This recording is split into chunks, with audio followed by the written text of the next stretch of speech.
సంఖ్యాకాండము 13వ అధ్యాయము 1-33 వచనములు. యెహోవా మోషేకు ఇలాగున సెలవిచ్చెను. నేను ఇశ్రాయేలీయులకు ఇచ్చుచున్న కానాను దేశమును సంచరించి చూచుటకు నీవు మనుష్యులను పంపుము. వారి పితరుల గోత్రములలో ఒక్కొక్క దాని నుండి ఒక్కొక్క మనుష్యుని మీరు పంపవలెను. వారిలో ప్రతివాడు ప్రధానుడై యుండవలెను. మోషే యెహోవా మాట విని పారాను అరణ్యము నుండి వారిని పంపెను. వారందరూ ఇశ్రాయేలీయులలో ముఖ్యులు. వారి పేర్లు ఏవనగా, రూబేను గోత్రమునకు జక్కూరు కుమారుడైన షమూయ, షిమ్యోను గోత్రమునకు హోరీ కుమారుడునైన షాపాతు, యూదా గోత్రమునకు యెఫున్నె కుమారుడైన కాలేబు, ఇశ్శాఖారు గోత్రమునకు యోసేపు కుమారుడైన ఇగాలు, ఎఫ్రాయిము గోత్రమునకు నూను కుమారుడైన హోషేయ, బెన్యామీను గోత్రమునకు రాపు కుమారుడైన పల్తి, జెబూలూను గోత్రమునకు సోరీ కుమారుడైన గదీయేలు, యోసేపు గోత్రమునకు అనగా మనష్షే గోత్రమునకు సూసి కుమారుడైన గది, దాను గోత్రమునకు గెమాలి కుమారుడైన అమీయేలు, ఆషేరు గోత్రమునకు మీకాయేలు కుమారుడైన సెతూరు, నఫ్తాలి గోత్రమునకు వపేసి కుమారుడైన నహాబి, గాదు గోత్రమునకు మాకీ కుమారుడైన గెయూవేలు అనునవి దేశమును సంచరించి చూచుటకు మోషే పంపిన మనుష్యుల పేర్లు ఇవి.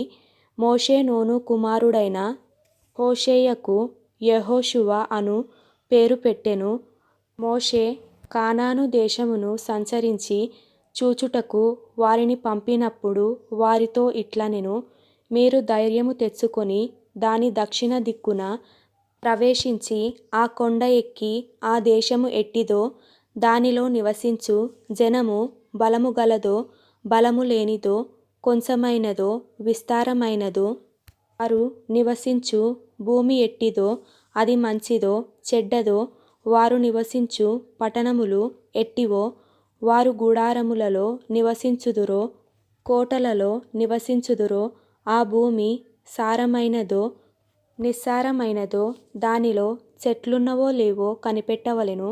మరియు మీరు ఆ దేశపు పండ్లలో కొన్ని తీసుకొని రండని చెప్పెను. అది ద్రాక్షల ప్రథమ పక్వకాలము. కాబట్టి వారు వెళ్ళి సీను అరణ్యము మొదలుకొని హమాతుకు పోవు మార్గముగా రెహోబు వరకు దేశ సంచారము చేసి చూచిరి. వారు దక్షిణ దిక్కున ప్రయాణము చేసి హెబ్రోనుకు వచ్చిరి. అక్కడ అనాకీయులగు అహీమాను, షేషాయి, తల్మాయి అను వారుండిరి. ఆ హెబ్రోను ఐగుప్తులోని సోయాను కంటే 7 ఏండ్లు ముందుగా కనబడెను. వారు ఎష్కోలు లోయలోనికి వచ్చి అక్కడ ఒక గెలగల ద్రాక్ష చెట్టు యొక్క కొమ్మను కోసి దండెతో 2 మోసిరి. మరియు వారు కొన్ని దానిమ్మ పండ్లను కొన్ని అంజూరపు పండ్లను తెచ్చిరి. ఇశ్రాయేలీయులు అక్కడ కోసిన ద్రాక్ష గెలను బట్టి ఆ స్థలమునకు ఎష్కోలు లోయ అను పేరు పెట్టబడెను. ఎష్కోలు అనగా ద్రాక్ష గెల. వారు 40 దినములు ఆ దేశమును సంచరించి చూచి తిరిగి వచ్చిరి. అట్లు వారు వెళ్ళి పారాను అరణ్యమందలి కదేషులోనున్న మోషే అహరోనుల యొద్దకును ఇశ్రాయేలీయుల సర్వసమాజము నొద్దకును వచ్చి వారికిని ఆ సర్వసమాజమునకును సమాచారము తెలియచెప్పి ఆ దేశపు పండ్లను వారికి చూపించిరి. వారు అతనికి తెలియపరచినదేమనగా, నీవు మమ్మును పంపిన దేశమునకు వెళ్ళితిమి. అది పాలు తేనెలు ప్రవహించు దేశమే. దాని పండ్లు ఇవి. అయితే ఆ దేశములో నివసించు జనులు బలవంతులు. వారి పట్టణములు ప్రాకారము గలవి. అవి మిక్కిలి గొప్పవి. మరియు అక్కడ అనాకీయులను చూచితిమి. అమాలేకీయులు దక్షిణ దేశములో నివసించుచున్నారు. హిత్తీయులు, యెబూసీయులు, అమోరీయులు కొండ దేశములో నివసించుచున్నారు. కానానీయులు సముద్రమునొద్దను యోర్దాను నది ప్రాంతములలోనూ నివసించుచున్నారని చెప్పిరి. కాలేబు మోషే ఎదుట జనులను నిమ్మలపరచి, మనము నిశ్చయముగా వెళ్ళుదుము, దాని స్వాధీనపరచుకొందుము, దాని జయించుటకు మన శక్తి చాలుననెను. అయితే అతనితో కూడా పోయిన ఆ మనుష్యులు, ఆ జనులు మనకంటే బలవంతులు, మనము వారి మీదికి పోజాలమనిరి. మరియు వారు తాము సంచరించి చూచిన దేశమును గూర్చి ఇశ్రాయేలీయులతో చెడ్డ సమాచారము చెప్పి, మేము సంచరించి చూచిన దేశము తన నివాసులను భక్షించు దేశము, దానిలో మాకు కనబడిన జనులందరూ ఉన్నత దేహులు.